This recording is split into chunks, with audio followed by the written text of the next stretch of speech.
nawe aramubaza ati databuja ni wowe unyuze ibirenge? Yesu aramusubiza ati ibyo nkora ubu ntubizi ariko uzabimenya hanyuma. Umurongo wa 12, nuko amaze kuboza ibirenge yambara imyenda ye arongera aricara arabaza ati aho mumenye icyo mbagiriye? Munyita shobuja n'umwigisha, ibyo mubivuga neza kuko ariko ndi koko. Nuko rero ubwo mbogeje ibirenge kandi ndi shobuja n'umwigisha, niko namwe mukwiriye kubyozanya. Mbahaye icyitegererezo kugira ngo mukore nk'uko mbakoreye. Turagushimira data wa twese uhoraho, batwishuriye muri Yesu Kristo umuremyi w'isi n'ijuru, umuremyi wa byose. Mana uhoraho, Mana nziza, akira amashimwe yacu ku bana bawe, abahungu bawe, abakobwa bawe bafashe igihe bakazindukira ahangaha muri iyi ngando ngo baze bagusenge, bakuririmbire, baguhimbaze, bakuramye. Mana akira amashimwe yacu mu Nyagasani ku bana bawe baturutse hirya no hino, no ku bashyitsi bahire baje ahangaha ngo bumve icyo umwuka wera atugezaho uyu munsi. Mana uhoraho, Mana nziza, uri Mana nzima, uri Mana ishobora byose. Dukuretse uyu mwanya Nyagasani yeho umwuka wera agiye gusobanurira iri jambo tumaze gusoma. Twirukanye amadayimoni yose yaturangaza, atsindwe mu izina rya Yesu Kristo. Imitima yacu Nyagasani yumve neza bisobanuro by'umwuka wera Nyagasani kuri iri jambo tumaze gusoma. Amashimwe yose na yawe n'icyubahiro ni icyawe, mu izina ry'umwami wacu Yesu Kristo. Amen. Amen. Amen.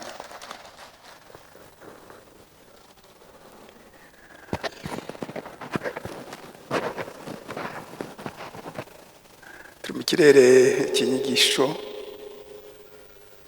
zo gutanga ubuhamya, zo kuba ibyapa byamamaza Kristo, kuba amashusho yamamaza Kristo. Umwuka wera yanyoboye kuri iki kibwiriza cyo kuba amashusho ya Kristo, kuba amashusho ya Kristo.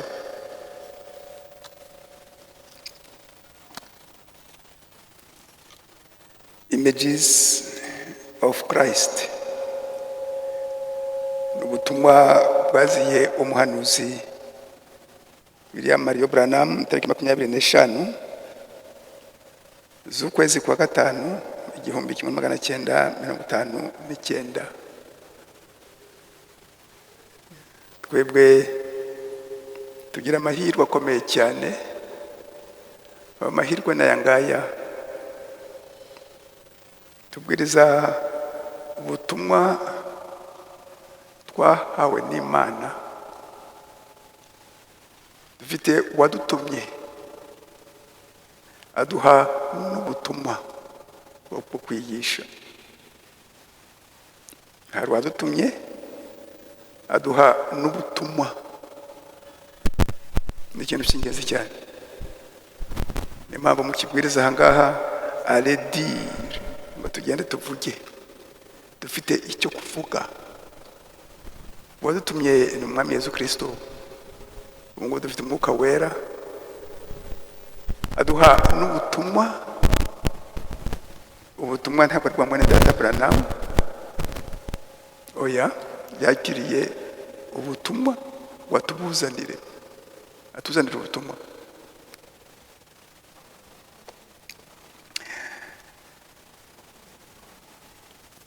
amashusho ya Kristo, images of Christ.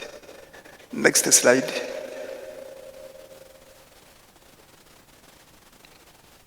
Next.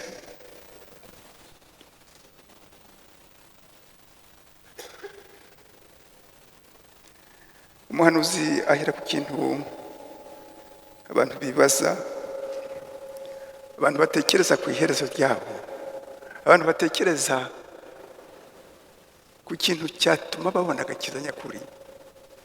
Ni ikibazo umuntu wese yakwibaza. Ubukristo ni iki? Ubukristo ni iki? No kujya mu rusengero tugasabana na bagenzi bacu, tukaramukanya, tugataha, mbese n'ibimenyetso by'inyuma ni ukwambara umusaraba, ni ukwambara ishapure, ni ukwambara umudari, ni ukwitwaza nka Bibiliya ahantu hose umuntu ajya. Ndetse ubukristo n'ibikorwa byiza. Abapagani nabo bagira ibikorwa byiza. Abapagani nabo bagira ibikorwa byiza. N'abantu bo mu madini bagira ibikorwa byiza. Twumve icyo umuhanuzi atubwira, ariko cyane cyane muri Edeni ya Satani, aho umwanzi Satani yaciye mu madini ngo ashuka abantu benshi abizeze yuko bari mu nzira y'ukuri, kandi baravuye ku mwami wacu Yesu Kristo, baratanye, baragiye rwose ahantu hakure cyane kure y'Imana. Twumve ku gika cya 7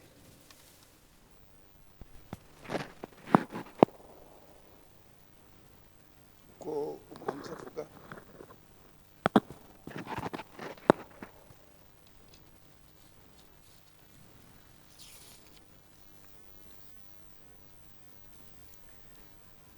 Igika cya 7.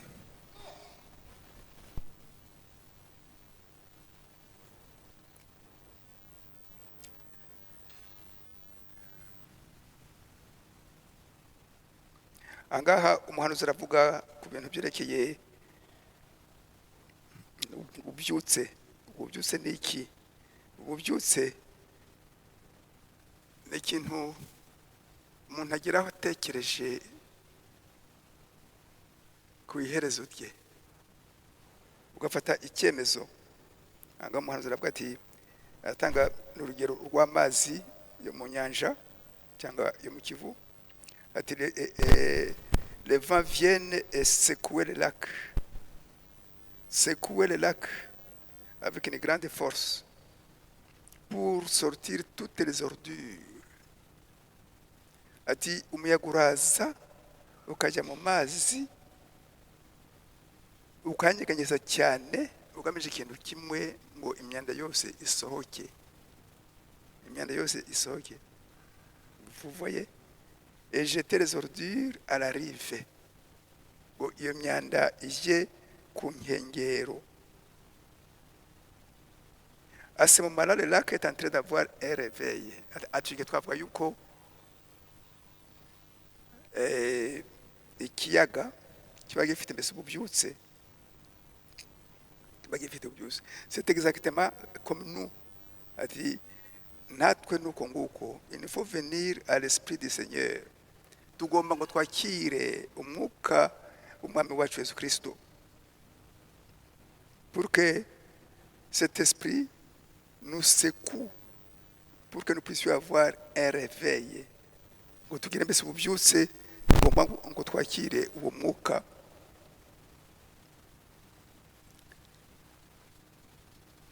Uwo mwuka ni ngombwa cyane rero kugira ngo tube koko abakristo, uko tuza kubibona mu kanya gatoya. Mais qu'est-ce que c'est un chrétien? Atari comme Christo ni iki? Certains limites cela au fait d'aller à l'église, aller communier avec les amis. Hata abantu babona yuko ari ahantu abantu bajya bagasabana n'inshuti zabo, bagahura, bakaramukanya, ati ni byiza. Atari icyo ngicyo ntabwo ari icy'ubukirisitu. Abantu basabanira hanze. D'aucuns diront un chrétien est membre de l'église, quelqu'un qui s'affilie à l'église, qui a la carte. Ati abandi baravuga ati mfite karita yanjye, ngize iri torero, ngiyi na karita yanjye. Umwana azaza kuvuga nyuma avuga ati ikarita yacu ni umwuka wera, ikarita yacu y'ubukirisitu ni umwuka wera. Je crois que tout chrétien devrait le faire, mais je ne crois pas que c'est ça le christianisme. Ati umuntu yabikora, ati ubukristo ntabwo ari ibyo ngibyo. Ubukristo ntabwo ari ibyo ngibyo na buhoro. Le fait d'aller à l'église, de servir une déclaration de credo, d'être loyal envers les enseignements de l'église, ati kujya mu idini ukavuga yuko wemeye inyigisho zabo, bakaguha ikarita, ati ni ikarita y'idini, ntabwo ari ikarita y'agakiza. D'autres diront, oh, j'ai une petite croix, c'est ça le christianisme. Bafite agasaraba gato nshyira ku ikoti cyangwa se nambara mu ijosi, ati ni ikimenyetso cyo kugaragaza yuko ndi umukirisitu. Ubwo mfite agasaraba gato gashushanya umusaraba aho Yesu Kristo yapfiriye, cyangwa mfite umudari ushushanyijeho Bikira Mariya cyangwa ishapure. Avuga ati ibyo byose ni ibimenyetso byo hanze. Ubukristo buri imbere. Haleluya. Ubukristo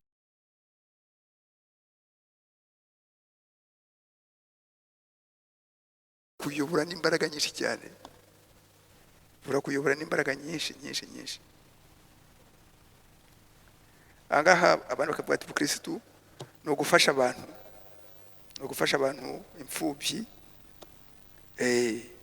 n'abandi bantu bandi badafite mbese burira. Ibyo ngibyo n'abapagani barabikora. Za Caritas, HCR, Compassion irabikora, HCR irabikora. Bagenda bagashaka amafaranga mu bantu no mu bihugu, babaha amafaranga, bagakoraho ayabo atubutse, imishahara, za prime, yandi bagafasha abantu. Donc ibikorwa byiza ntabwo ari ubukirisitu, n'abapagani barabikora. Igika cya 30 aho tumaze gusoma tuvuga yuko ibikorwa byiza iyo biturutse ku mukristo ufite umwuka wera, abari ibikorwa bifite agaciro, yuko abari ibikorwa biturutse ku Mana nzima iri muri wowe.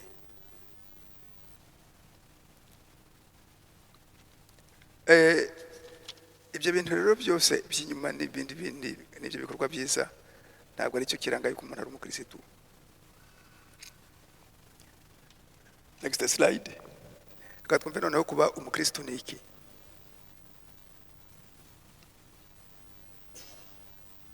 Kuba umukirisitu ni iki? Kuba umukirisitu ni uguhabwa umwuka wera, ni ukuvuka bundi bushya, ni ukuba ishusho ya Kristo, ni ukuba icyapa cyamamaza Kristo mu buzima bwawe, aho uciye, icyo ukora, urwaye, uri muzima, icyapa cyamamaza Kristo, ni ukuba ishusho ya Kristo. Abantu babana nawe bakavuga bati koko dore umukirisitu, afite ijambo rya Kristo, afite imyifatire ya Kristo, afite imyitwarire ya Kristo, afite ibikorwa bya Kristo, ni umukirisitu pe, ni umukirisitu.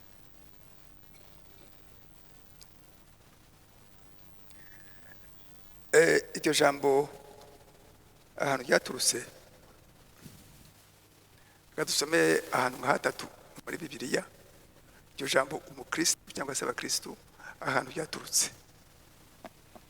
Ahantu ryaturutse tugiye gusoma mu ibyakozwe n'intumwa igice cya 11,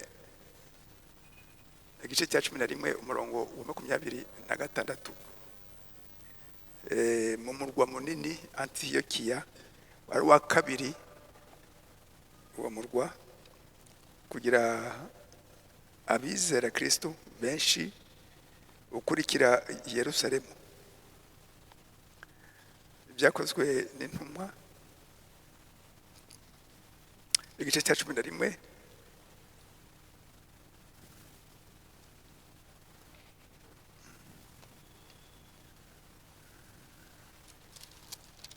umurongo wa 26, umurongo gusa umwe.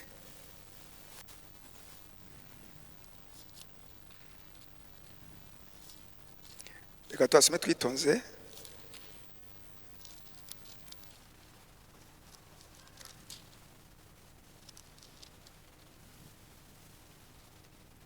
Twasome twitonze.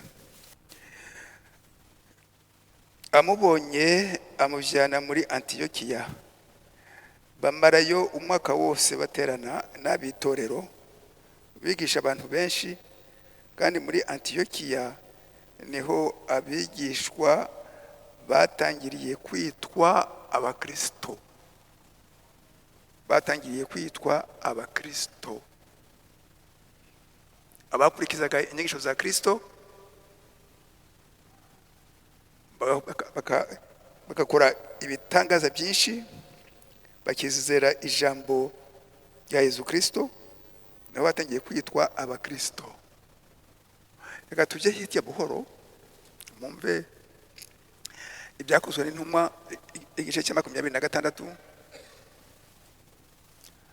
Bafashe Paul bamugambaniye, bamujyana ku mwami Agripa ngo bamufunge.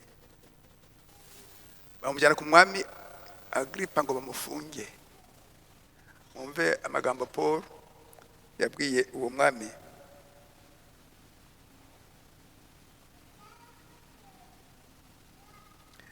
Duhere ku murongo wa 27, 28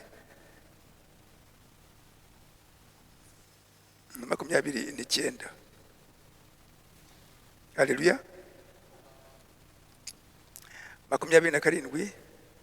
Mbese mwami Agripa, wemeye ibyahanuwe? Nzi yuko ubyemeye. Ngo ni Paulo. Mumve umwami Agripa 28. Agripa asubiza Paulo ati, ubuze hato ukanyemeza kuba umukristo. Ubuze hato ukanyemeza kuba umukristo. Mumve Paulo ati, ndasaba Imana kugira ngo haba hato haba hanini uretse wowe wenyine, ahubwo n'abanyumva uyu munsi bose bamere nkanjye, kiretse iyi minyururu. Kiretse iyi minyururu, afite iminyururu bamuboshye.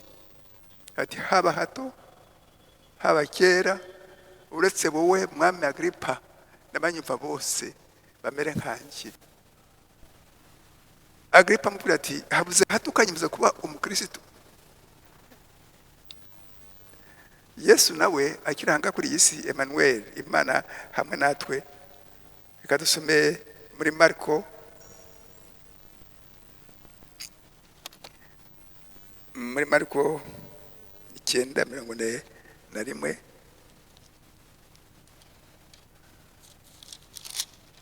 Marko 9:41.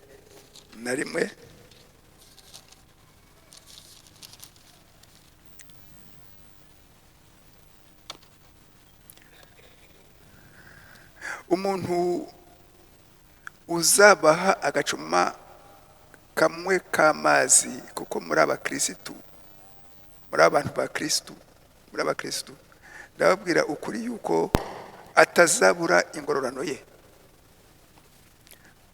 uwo ni Yesu avuga, umuntu uzabaha agacuma kamwe k'amazi, kuko muri abakristo ndababwira ukuri yuko atazabura ingororano ye. N'ahantu hatatu Yesu nawe aravuga ati umuntu uzabagirira neza akabaha agacuma k'amazi, kuko muri abakristo ntazabura ingororano ye. Iryo jambo rero ni ijambo rifite agaciro cyane. Reka dusome ibika turaza kubigarukaho.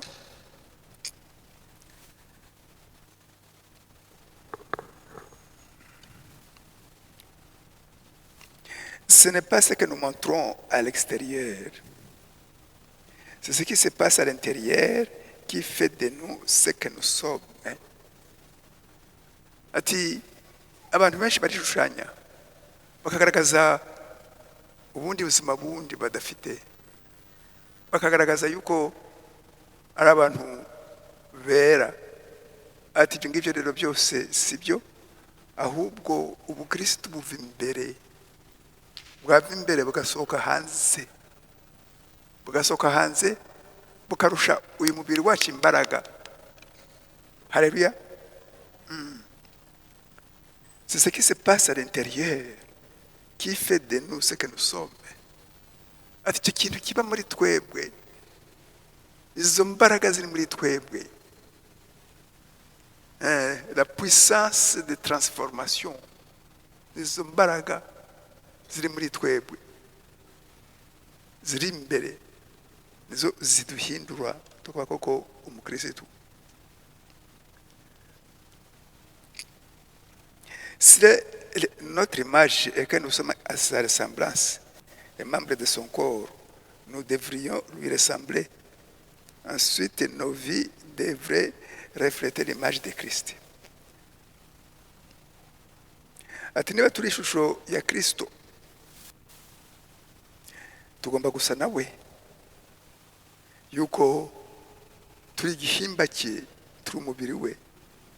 Nous devons lui ressembler. Ensuite, nos vies devraient refléter l'image de Christ. Ubuzima bwacu bukagaragaza Kristo hanze.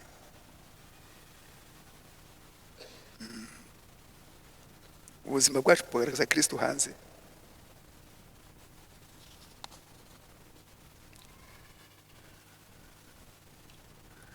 Mumva ngaha,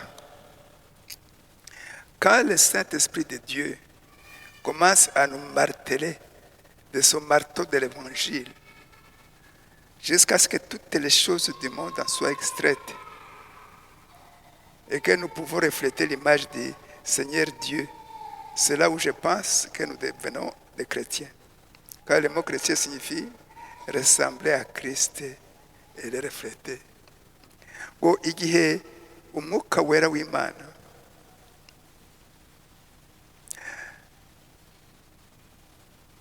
atangiye kuduhonda akoresheje inyundo y'ubutumwa bwiza, kugeza igihe ibintu byose by'iyi si bizatuvamo, bikatuvamo neza, ati aho ngaho niho twagaragaza ishusho ya Kristo. Ati tuba abakristo, yuko ijambo umukristo rivuze gusa na Kristo no kumugaragaza, gusa na Kristo tukamugaragaza. Haleluya.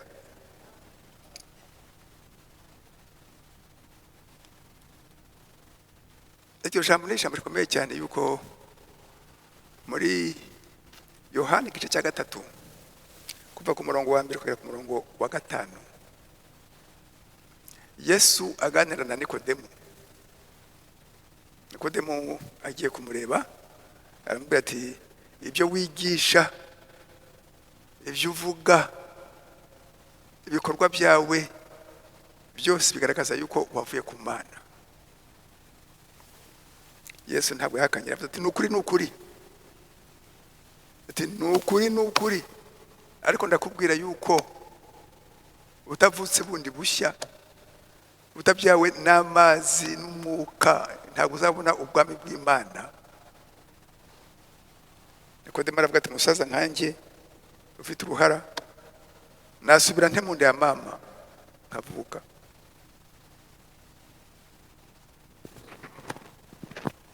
Ntabwo yabyumvise, afata inzira aragenda. Umuhanuzi aravuga ati iyo ngiyo niyo nyigisho ya mbere ya Yesu Kristo, avuga ati kuvuka bundi bushya, kuvuka bundi bushya. Iyo uvutse bundi bushya,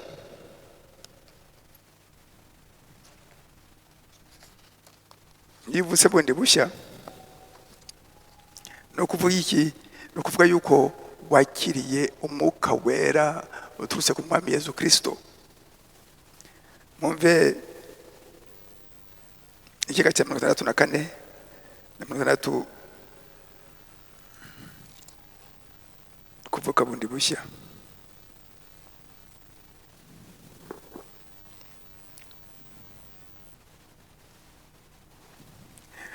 Quand vous êtes né de nouveau, je vous ai bundi bushya, né dans la famille de Dieu, vous qui mu muryango w'Imana, avec un nouveau parent, n'umubyeyi mushya. Si vous êtes né en Dieu, conçu dans sa parole, vous avez un nouveau parent, c'est Dieu. Ati iyo uvutse bundi bushya uba uvukiye mu muryango w'Imana, ubonye umubyeyi mushya, ubonye mbese umubyeyi mushya. Ainsi, par votre nouvelle naissance, vous avez un nouveau parent, abisubiyemo kabiri, et vous avez une nouvelle nature. Ugira kamere nshya, ugira kamere nshya. La nature est morte en vous, et vous avez une nouvelle nature de Dieu.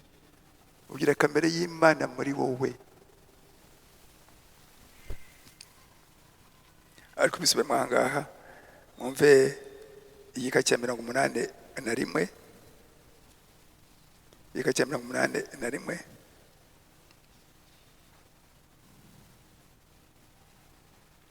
Si vous êtes né de nouveau de l'Esprit de Dieu, iyo wavutse bundi bushya n'umwuka w'Imana, vous devenez une partie de Dieu. Uhinduka urugingo rw'Imana, et vous êtes éternel avec lui. Ukaba uwiteka hamwe n'Imana, uba ugiye mu bwami bwa Satani, ugiye mu bwami bw'Imana, et vous devenez éternel avec lui. Et umuntu aba uwiteka hamwe n'Imana akiri ngaha kuri iyi si. Ubugingo bwawe buri mu kirere cy'Imana igihe cyose.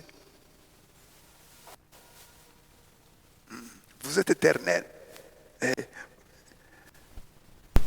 Vous êtes changé d'une créature de temps pour une créature d'éternité. Turahinduka ukava mu gihe iki gihe tuzi cy'umunsi cya nijoro, ahubwo ukaba utangiye kuba uwiteka hamwe n'Imana ugira ngaha kuri iyi si, ugira ngaha kuri iyi si.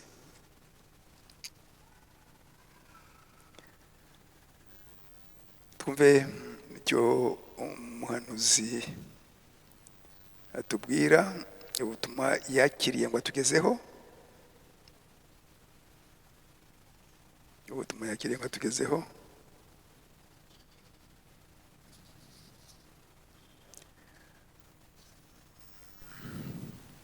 Maintenant, quelle sorte d'image était-il? Ati Yesu yari afite ishusho yihe? Il n'est pas venu pour être un grand monsieur. Ati Yesu ntabwo yaje ngo abe umuntu ukomeye, bien qu'il était, nubwo yari akomeye koko, mais il se présenta comme un serviteur. Il n'est pas venu pour être servi, mais pour servir. Yari umuntu ukomeye cyane, ariko reka turebe ukuntu yaje. Umuntu ukomeye nka we, imbuto y'Imana, ivukira mu kiraro cy'inka. Ahangaha tumaze gusoma, yabwiye abigishwa be ati ubwo tumaze gufungura reka mboze ibirenge, aboza ibirenge bose. Iyo bageze kuri Petero, Petero atangira kwanga, muravuga ati uzabimenya nyuma. Nibwo yabwiye ati munyita shobuja n'umwami wanyu. Ati nibyo koko. Ati ibyo mbakoreye bibabere urugero rwiza. Mbakoreye babere urugero rwiza.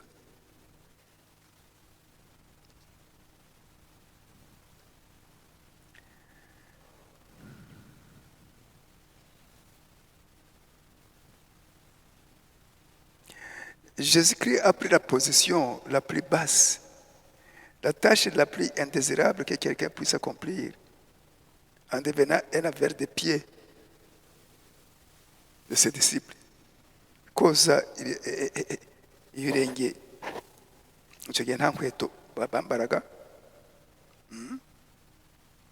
akoze ibirenge by'intumwa ze n'ubuzima bwe bwose.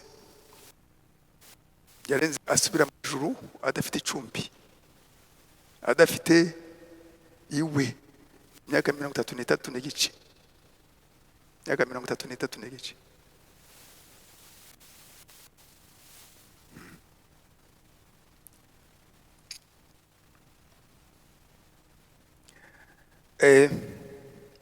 Je sais bien, les gens vont dire que les jours s'y sont passés, mais non, ils ne sont pas passés. Christ est encore Christ, si son esprit est encore le Saint-Esprit, et si ce qui était en lui est en vous, cela vous fera aussi prendre cette position-là. Abantu baravuga bati ibyo bintu n'ibya kera, namwe murakabya. Ibintu bitera byose mu ijambo ry'Imana, ibintu bitera imbere. Manzo bwatoya ati siko nguko, ati siko nguko. Ati si Christ est encore Christ, niba Kristo akiri Kristo koko, niba Kristo akiri Kristo koko, niba umwuka wera wari muri we, uwo mwuka wera ari muri twebwe, ibyo bizatuma dufata igihagararo nk'iki, bizatuma dufata igihagararo nk'iki, bizatuma tuba amashusho ye, tuba amashusho ye.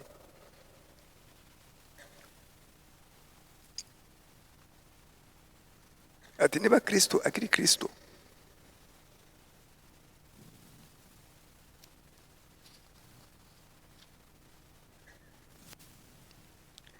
vous ne pouvez pas accéder à Dieu que par l'esprit. Nta kuntu twagera ku Mana tudaciye ku mwuka wayo. Ikintu kidushoboza ngo tugere ku Mana yacu, ngo tuyisenge, twumve, tugire ubusabane nayo, ni umwuka wayo. Umwuka wayo, nta kindi kindi. Vous ne pouvez pas accéder à Dieu que par l'esprit. Il n'y a qu'une seule façon de parvenir à Dieu, c'est pas le Saint-Esprit. Nta kundi kundi twagera ku Mana yacu, nta kundi twagira agakiza, nta kundi twashobora kwitegura ngo tubane nayo atari umwuka wera. Ndabigarukaho nyuma.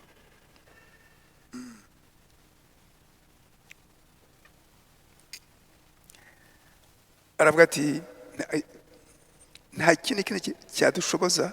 Nous devrions faire l'inventaire de nos vies, de ces choses-là, dans notre cœur, et en faire le compte. Ati abantu bajya bafata umwanya bitekerezeho, bakora inventaire. Inventaire ni iki? Ni ukwisuzuma tukareba ibintu turimo, niba turi mu nzira y'agakiza koko cyangwa oya. Tugakora inventaire, tukisuzuma tukareba.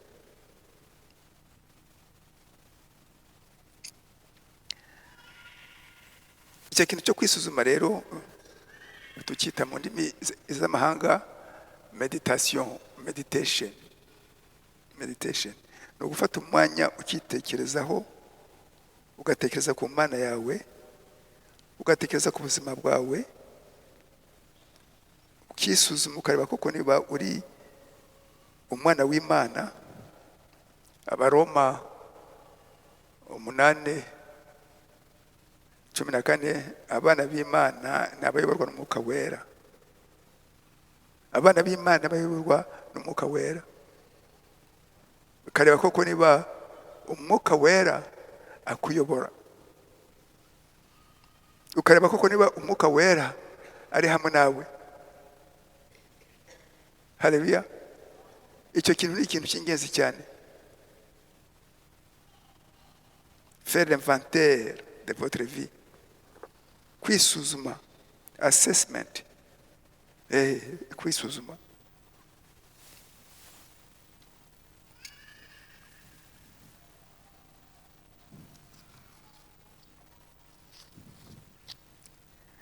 Je veux plus du Saint-Esprit à moi pour refléter Christ à moi. Ati ndashaka umwuka wera unyuzure muri njyewe ngo ngaragaze Kristo. Mugaragaze.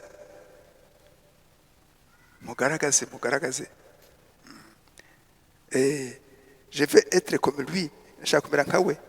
Je veux que tout véritable chrétien veut être comme lui. Ati umukristo nyakuri namere nka Kristo. C'est le désir de mon cœur d'être comme Jésus. C'est le désir de mon cœur d'être comme Jésus. Il est l'exemple de ce que je vais être.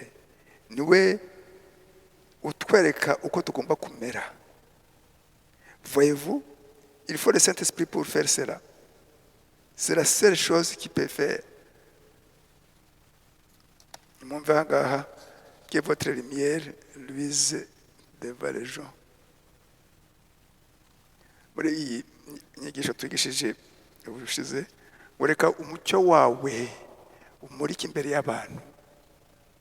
Reka umucyo wawe umurike imbere y'abantu.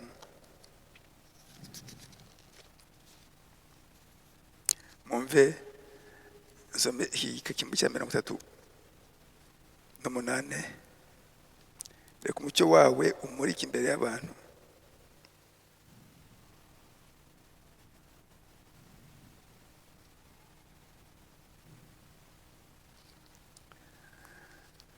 Umuhanuzi aravuga ati la première chose que fait la publicité, ati ikintu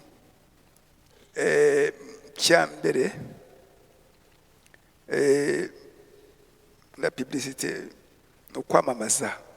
Abantu bamaze bakora, c'est de s'offrir à la vie de tous ce qui se passe. No kwiyerekana bakavuga ati muze mu duka ryacu hari ibintu, hari imyenda, hari n'ibindi.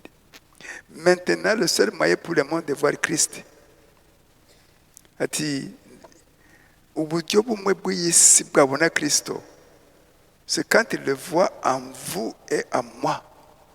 No kwabona Kristo muri wowe no muri njyewe. Haleluya. No kwabona Kristo muri wowe no muri njyewe. Uburyo bumwe abantu babona Kristo nuko bamubona muri wowe no muri njyewe. C'est le seul moyen pour eux de voir Christ.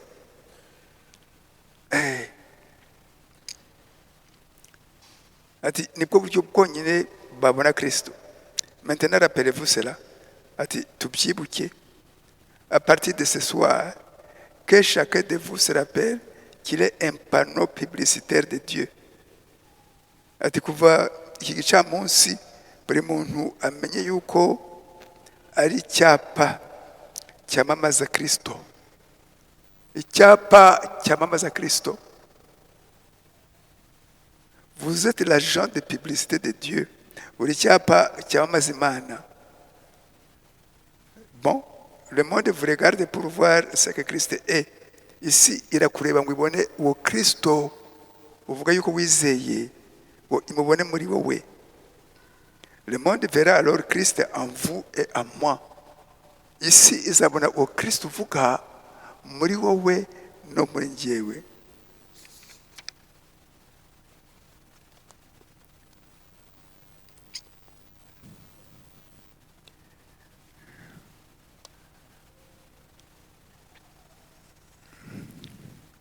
twumve icyo umuhanuzi avuga.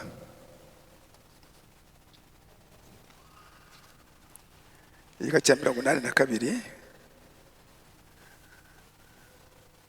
Quand je dis cette église, iyo mvuga kuri iri torero, je veux dire qu'il n'y a une seule église.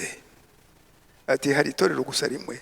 C'est l'église de nés de nouveau. Ni itorero ry'abavutse bundi bushya. L'église des premiers-nés. Itorero ry'abantu bavutse. L'église de Jésus-Christ. Itorero rya Yesu Kristo, laquelle n'est pas née du monde. Ritabyawe hangaha ku isi, mais née de l'esprit de Dieu. Abavutse mu mwuka w'Imana. Abahawe umwuka w'Imana. Ndaza kubigarukaho.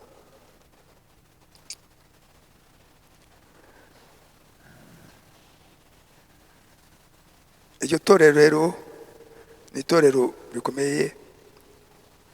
Iryo torero Imana ishaka.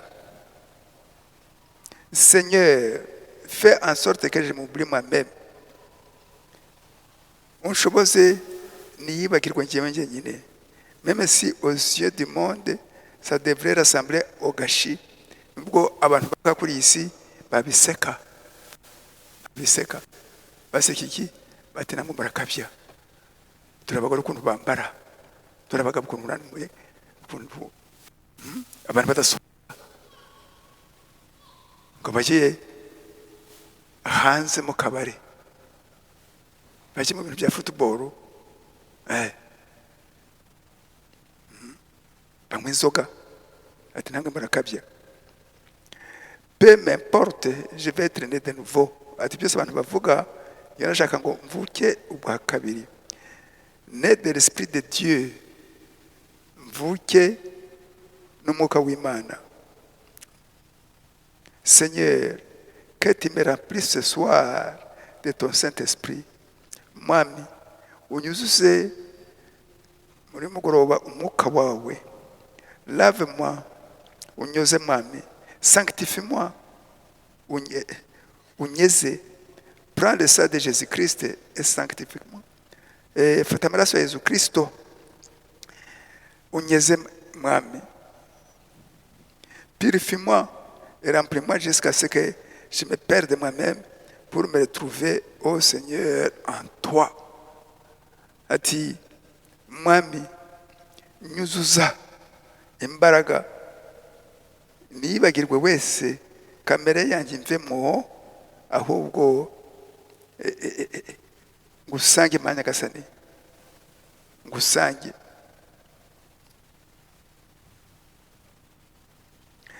Être chrétien signifie être semblable à l'image de Christ. Kuba umukristu no gusa na Kristo.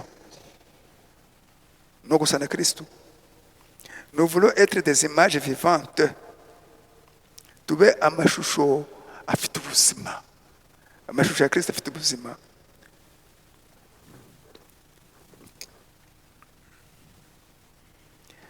Non pas porter une image de Jésus-Christ. Atari gushaka ngo tugire ikimenyetso cya Yesu Kristo, mais être une image réelle du Seigneur Jésus. Ngo tube koko ishusho nyakuri ya Yesu Kristo. Tube ishusho nyakuri ya Yesu Kristo.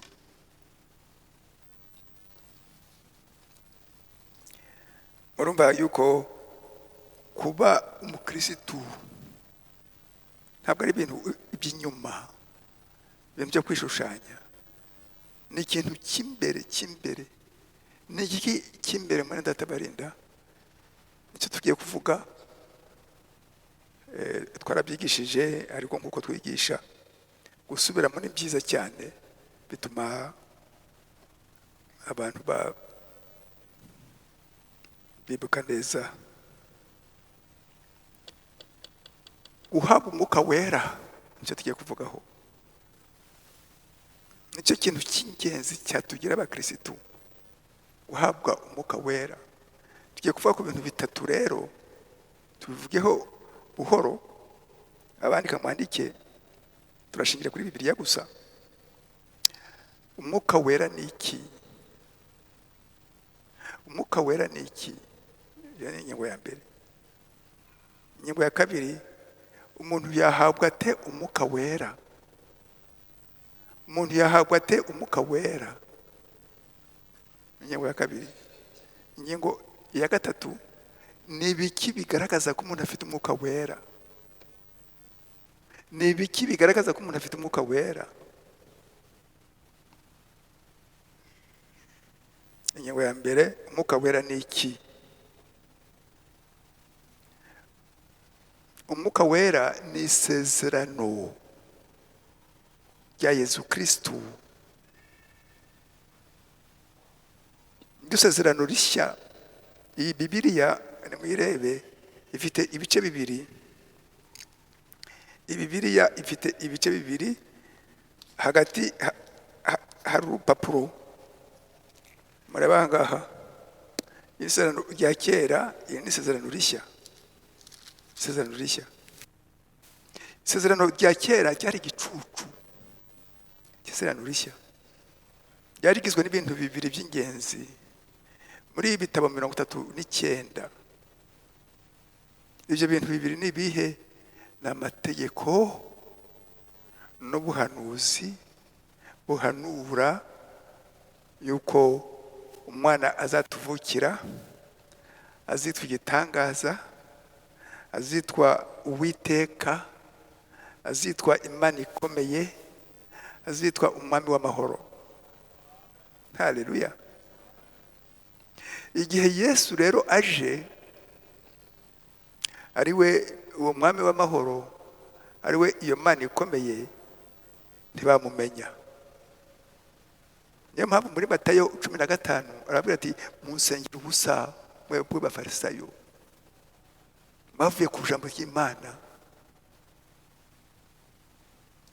mugengwa n'imihango yanyu. Isezerano rero rishya rije rishingiye ku bintu bibiri: ubuntu na grace. Grace, ubuntu. Ikindi ni iki? Ikindi ni umwuka wera. Utwakira umwuka wera, tube umugeni wa Kristo. Abakiranutsi b'isezerano rya kera, Yesu azamuka, yazamukanye nabo, bari mu kirere cya gatandatu baradutegereje. Ba Aburahamu, ba Isaka, ba Isirayeli baradutegereje. Ubu rero Yesu yaje ngo ategure umugeni we.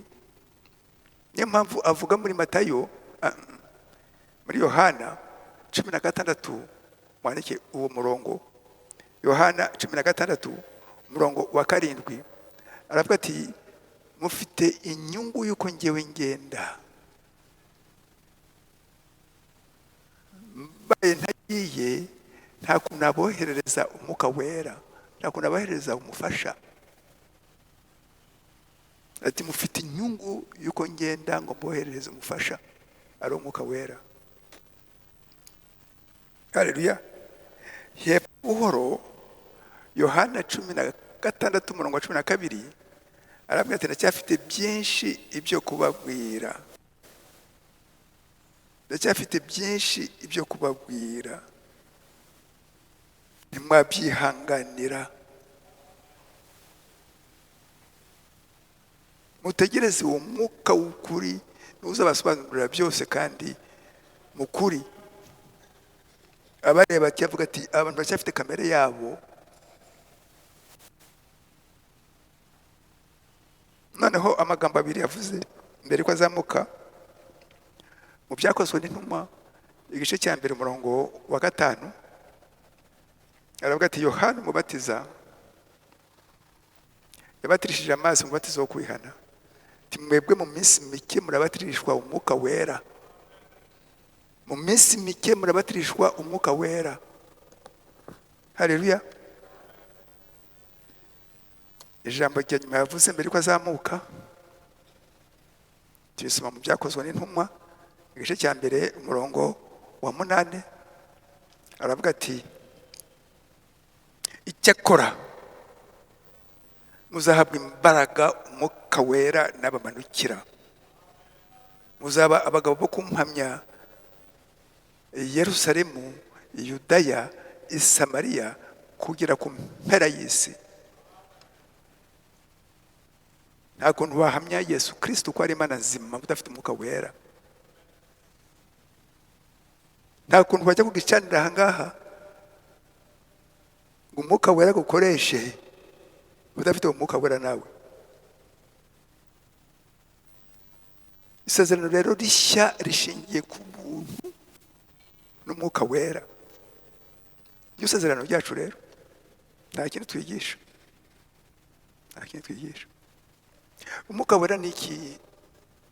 Umwuka wera ni ikimenyetso cyo kwizera ijambo ry'igihe cyawe, umucyo wawe. Nkunda kubisoma muri cya gitabo cy'ibihe birindwi, muri cya gitabo cy'ibihe birindwi, yuko ikimenyetso nyakuri k'umuntu ari muri gahunda y'Imana ni ukujya mu mucyo w'ubutumwa bw'igihe cyawe, ni ukujya mu ijambo ry'igihe cyawe, niwo mucyo wawe. Imana ntabwo yahagaritse gahunda yayo. Haleluya. Ubu ngubu ni saa 5:33. Ubigenga nindi aba ari saa 6 mu kanya gatoya, aba ari saa 8, aba ari nimugoroba. Ubigenga nindi ibyo bintu ra? Ubigenga nindi? Uyu mwuka wonyine ubuzima ubugenga nindi? Twicishe bugufi tujye muri gahunda y'Imana. Umwuka wera ni iki? Ni isezerano ryacu ridutegura ngo tuzabane n'Umwami Imana yacu. Umwuka wera ni ikimenyetso yuko uri muri gahunda y'Imana. Ibi tubisoma muri Abaefeso igice cya 1 umurongo wa 13. Abaefeso igice cya 1 umurongo wa 13. Umwuka wera ni ikimenyetso cyo gucungurwa. Abaefeso 4:30 ni ikimenyetso cyo gucungurwa. Mana Data barinda, gucungurwa ni iki?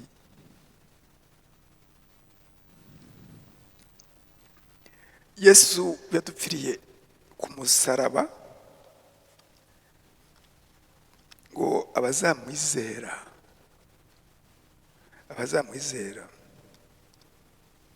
bakabona umwuka wera.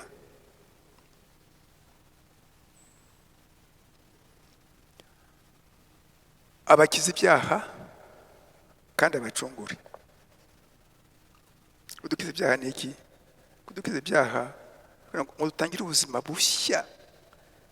Iyo umaze kwizera Umwami Yesu Kristo ukabatizwa mu mazi hariya, akubara ibyaha byawe byose, ugatangira ubuzima bushya nawe. Ariko icy'ingenzi ni ukuducungura. Kuducungura ni iki? Ni ukudusubiza ibintu Adamu na Eva batakaje byacu. Ibyo bintu ni kimwe ndatabarinda. Ibintu Adamu na Eva bakoze icyaha bagatakaza, n'ubugingo buzabana iteka n'Imana. Ubugingo buzabana iteka n'Imana. Haleluya. Icyo ni ikintu cy'ingenzi cyane, ni agakiza. Ikindi cya kabiri ni ubusabane n'Imana. Ubusabane n'Imana, iyo ufashe umwanya ugasenga, ugasoma ijambo ry'Imana, ugasoma za broshire nk'izi ngizi, wumva uri mu kirere cy'Imana. Ni twebwe tugomba kuzamuka mu kirere cyayo, ntabwo Imana imanuka ngo dusange mu kirere cyacu. Umwuka we rero ni ikimenyetso cyo gucungurwa nk'uko tubisoma mu Baefeso 4:30.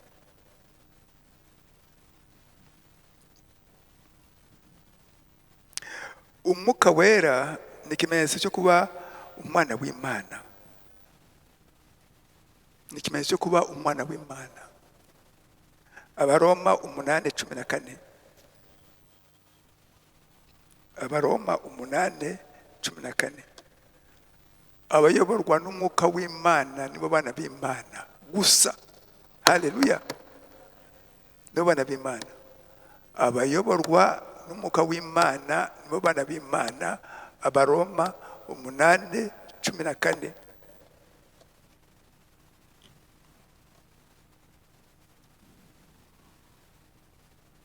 Umwuka wera ni ikimenyetso cyo kuba umuragwa wa Yesu Kristo.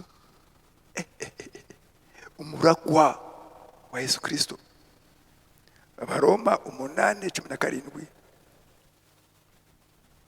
Abaroma 8:17 ni ikimenyetso cyo kuba umuragwa, héritier, heritage.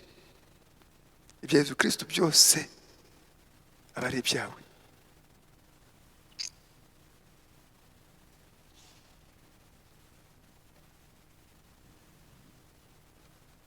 Umwuka wera ni imbaraga zivuye mu ijuru, ni imbaraga z'Imana. Ibyakozwe n'intumwa igice cya 1:8 ni imbaraga zivuye ku Mana.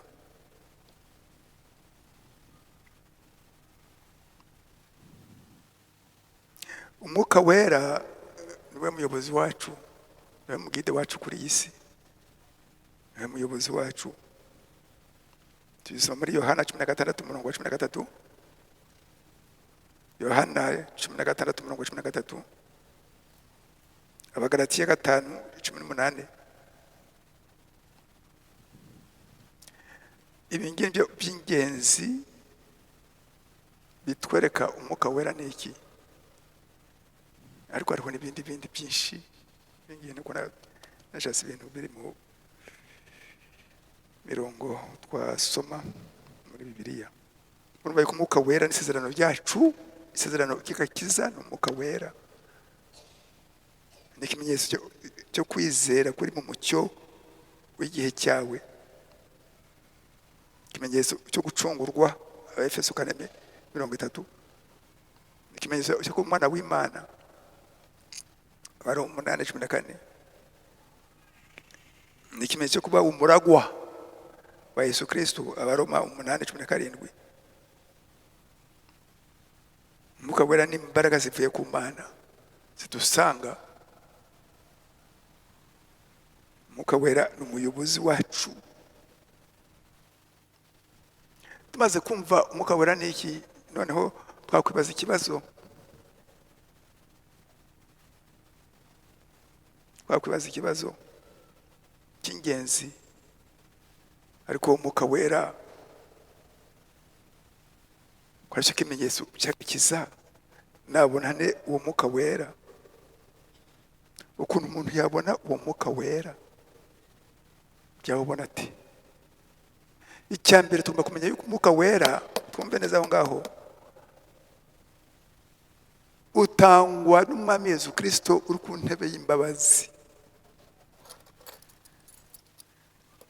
Kuva ku munsi wa Pentecote bategereje iminsi 10 n'amajoro 10, bategereza isezerano rya Yesu Kristo. Umwuka wera araza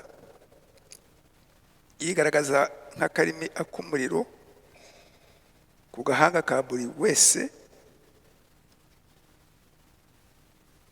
Bari 120 bene data n'abashiki bacu bari hamwe mu cyumba kigari cya etaje,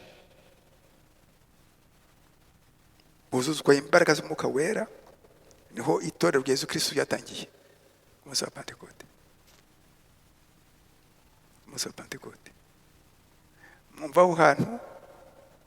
aho hantu itsinda rya mbere ntaho ryaciye mu mazi menshi, ariko itsinda rya kabiri ry'uwo munsi, umunsi wa Pentecote, basohotse bafite imbaraga cyane, bari kwikaraga. Abantu basinze. Petero, umwuka wera ari muri Petero, amenya ibyo abantu batekereza.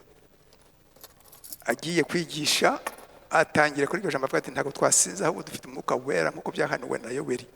Haleluya. Uko byahanuwe n'umuhanuzi Yoweri, dufite umwuka wera. aratangira arigisha. Mwumva hano ngiye kugana ni ikibazo cya kabiri kinini. Umuntu yabona umwuka wera ate? Imana igendera kuri gahunda yayo, ntabwo igenda kuri gahunda yacu. Imana ntabwo igenda kuri gahunda yacu, igenda kuri gahunda yayo. Umwuka wera ahishurira Petero inzira twacamo ngo tubone umwuka wera.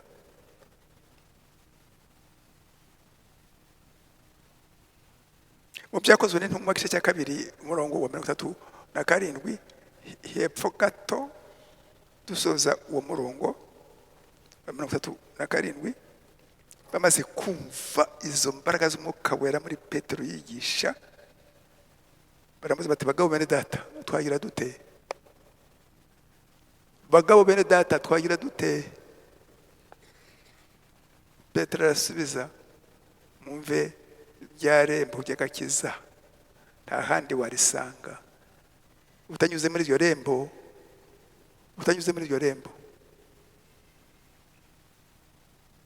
uzarimbuka.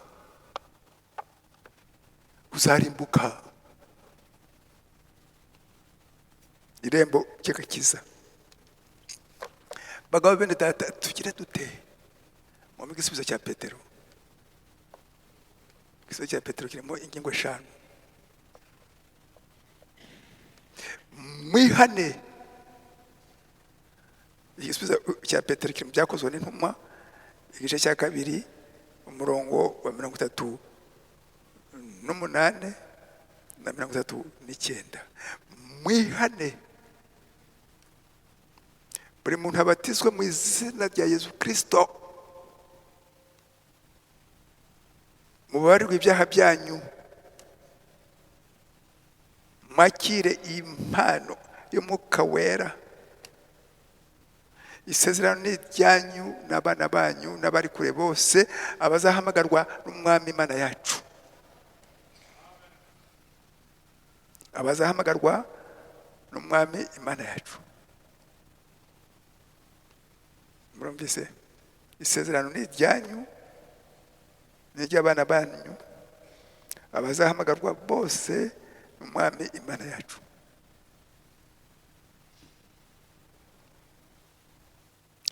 Umuntu yabona umwuka wera ate? Aciye muri iryo rembo. Bakiye umwuka wera, barabwiriza.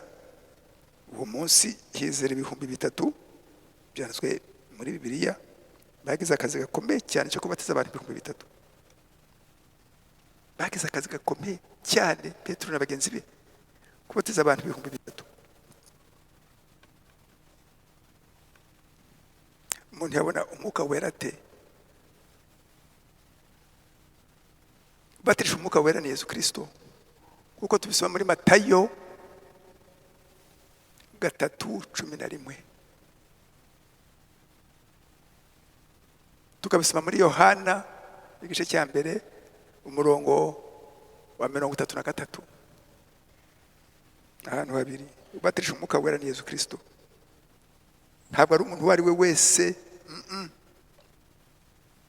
Twebwe tubatirisha amazi menshi, umuntu akomeza mbese urugendo ategereje umubatizo w'umwuka wera. Umuhanuzi akoresha amagambo abiri cyane, akoresha impamvu n'intego. Impamvu ki waje ngo wakire agakiza? Intego yawe ni iyihe? Intego yawe ni iyihe?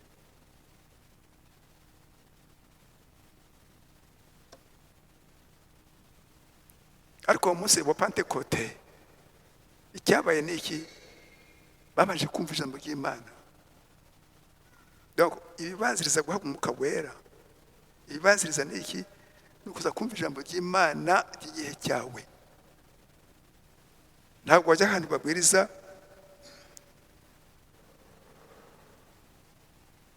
umucyo w'igihe cya Pawulo, babwiriza Abaroma, babwiriza Abatesalonika, ukaza nkangaha kumva ijambo ry'Imana ry'Abaroma, ry'Abatesalonika, ry'Abaefeso, bakarekera aho ngaho. Uwo ni umucyo hashize imyaka 2,000. ni umucyo w'igihe cya Efeso. Ubu ngubu turi mu gihe cya Lawodikiya, igihe cya karindwi.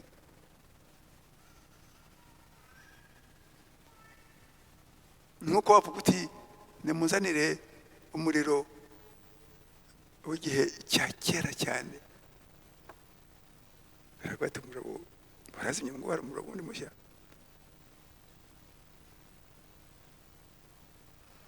Haleluya. Kumva ijambo ry'Imana iki gihe cyawe, kwizera kuzanwa no kumva ijambo ry'Imana. Abaroma 10, mwandike iyo mirongo. Abaroma 10 umurongo wa 13, wa 14, wa 17. Kwizera kuzanwa no kumva ijambo ry'Imana.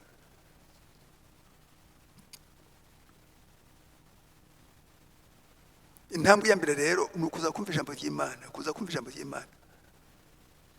Kugeza igihe uzafatira icyemezo wowe wenyine, nta muntu ugusukumye, nta muntu ugusukumye ugafata icyemezo ukavuga uti iyi nzira ni inzira y'ukuri, niyo yatuma mba umwana w'Imana. Umwana w'Imana ni uyoborwa n'Umwuka Wera, kuko twabisomye mu Baroma 8:14.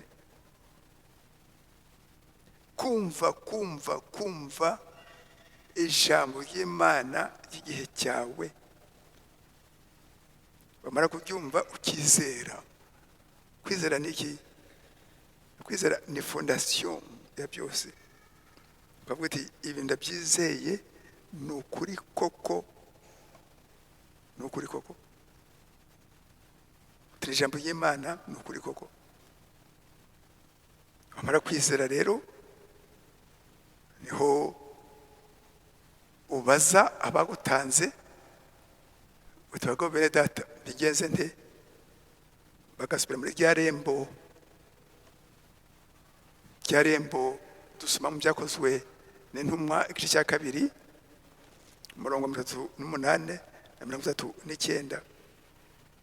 Bakakwereka rya rembo, bati fata Bibiliya yawe wifungure tukwereka ahantu usoma. Byakozwe n'intumwa igice cya 2 umurongo wa 38 na 39. Ari ikintu cya mbere ni ukuza kumva ijambo ry'Imana. Kumva ukaryizera, hanyuma ukabaza tunabigenza nte. Ati haleluya. Ati ihane, ubatizwe mu mazi menshi ngaya. Kwihana ntabwo ukatura. Yowe ni Imana yawe urayibwira uti mana ubuzima bwanjye urabuzi.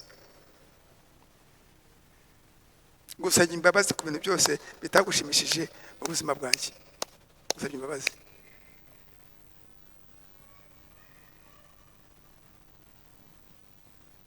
Ukihana. Tumara kwihana ukabasaba mu mazi menshi mu izina rya Yesu Kristo. Ukababarirwa ibyaha byawe, ugahabwa Umwuka Wera. Aho hagati yo kubatizwa ubabarirwa ibyaha byawe iyo uvuye mu mazi menshi, urakomeza ukiyeza ukarwana n'iyi si uvuyemo, ukarwana n'inshuti zawe.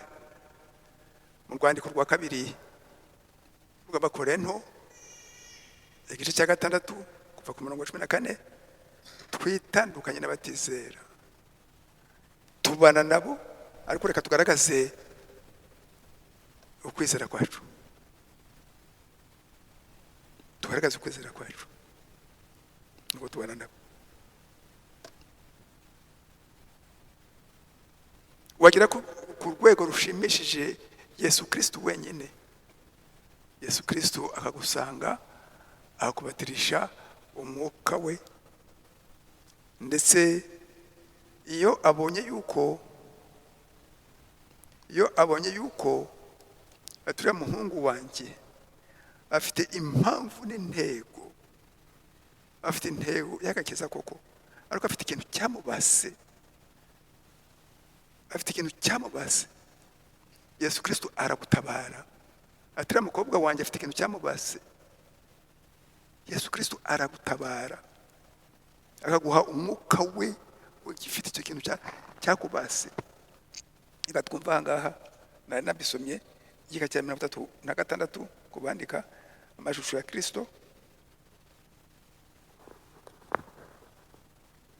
Mwumva aha ngaha: quand le Saint-Esprit de Dieu commence à nous marteler de son marteau de l'évangile, igihe umwuka wera w'Imana atangiye kuduhonda n'inyundo y'ubutumwa bwiza kugeza igihe ibintu byose by'isi bizatuvamo, alors nous pouvons refléter l'image du Seigneur Dieu. Niho twagaragaza ishusho y'umwami Imana. C'est là où je pense que nous devenons chrétiens. Ati ndatekereza ati aho ngaho ni uko tuba abakristo, car le mot chrétien signifie ressembler à Christ et le refléter. Jambo umukristo bivuze gusa na Kristo kandi ukamugaragaza,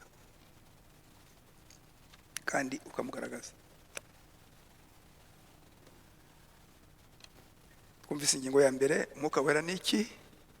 Ingingo ya kabiri, umuntu yabona umwuka wera te? Kuza kumva ijambo ry'Imana ry'igihe cyawe ukaryumva kugeza igihe uzavuga uti ndabyizeye. Igihe uvuze uti ndabyizeye, noneho rero ukabaza ibindi bikurikiraho cyangwa ukabyisomera mu Byakozwe n'Intumwa igice cya 2 umurongo wa 38, ngo umuryango ng'irembo, kugeza igihe umwami Yesu Kristo aza kubatirisha n'umwuka we. Ingingo ya 3, mwene data, ni ibiki bigaragaza ko umuntu ufite umwuka wera? Umuntu yamenya ate? Umuntu yakwisuzuma ko afite umwuka wera? Uwo mwuka wera yakujemo, kamere yawe irahinduka, uba ubonye umubyeyi mushya, uba uvuye mu bwami bwa Satani ujya mu bwami bw'Imana, ukiranga kuri isi. Ya kamere yacu dusoma mu Bagalatiya igice cya 5, Abagalatiya igice cya 5 kuva ku murongo wa 19 ukagera ku murongo wa 21. Ya kamere yacu y'amanyanga, y'amahane, y'ivangura, y'inzangano, y'ibyaha ikuvamo neza, iyo kamere ikuvamo neza. Ugakomeza kwitandukanya n'iyi si, ukitandukanya n'abatizera, za nshuti zawe, aho mwasangiraga inzoga ukabasezeraho nta soni ufite, aho mwasangiraga itabi ukabasezeraho,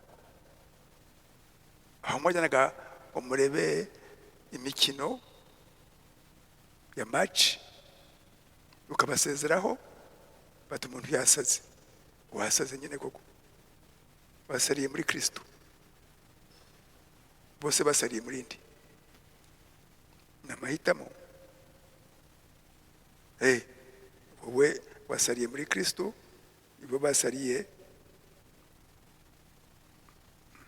umwami wabo Satani. Kwitandukanya n'iyi si n'abatizera.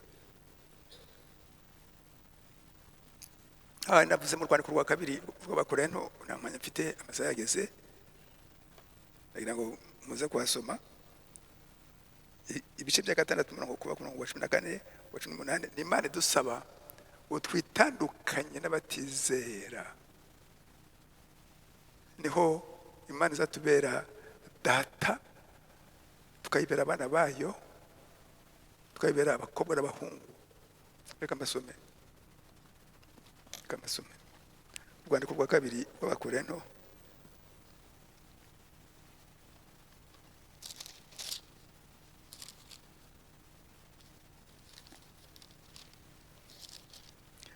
urwandiko rwa 2 rw'Abakorinto igice cya gatandatu kuva ku murongo wa 14, ariko ngenda ndahera ku murongo wa 16. Mbese urusengero rw'Imana rwahuzwa rute n'ibishushanyo bisengwa?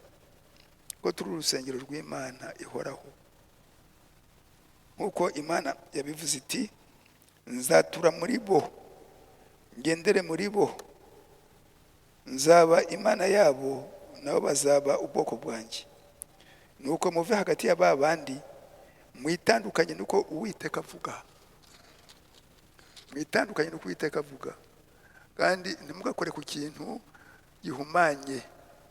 Nanjye nzabakira kandi nzababera so, namwe muzambera abahungu n'abakobwa, niko Uwiteka ushobora byose avuga. Nzabera iso, namwe muzambera abahungu n'abakobwa. Twitandukanye. Niki kiranga umuntu wahawe Umwuka Wera? Nta soni agira. Za nshuti ziraza akavuga ati, reka dufate agacupa kamwe twashina na Yesu, tumeze na Yesu Kristo. Agacupa utanabivuyemo kera. Ati ye? Ati utana amateka, undi mukobwa w'Imana, ndi umuhungu w'Imana. Nta soni ugira, ugaragaza kuri ishusho ya Kristo, amashusho ya Kristo, ugaragaza kuri ishusho ya Kristo. Ugaragaza mu buzima bwawe imbuto z'Umwuka Wera. Dusoma mu Bagalatiya igice cya 5 umurongo wa 22 na 23. Abagalatiya igice cya 5 umurongo wa 22 na 23. Ugaragaza imbuto z'Umwuka Wera, ugaragaza urukundo mu buzima bwawe, ugaragaza amahoro, ugaragaza kwihangana, ugaragaza kwicisha bugufi, ugaragaza ubukiranutsi muri wowe, ugaragaza ingeso nziza, kandi nta mbaraga ubishyiramo yuko Umwuka Wera ukurimo niwe ubisohora. Ni mpamvu tuvuga kamere nshya y'Imana iba iri muri wowe, ntabwo ari kamere ya kimuntu. Kamere ya kimuntu yasimbuwe na kamere ya kimana. Birasohoka ibyo bintu, bigasohoka abantu bose bakabibona.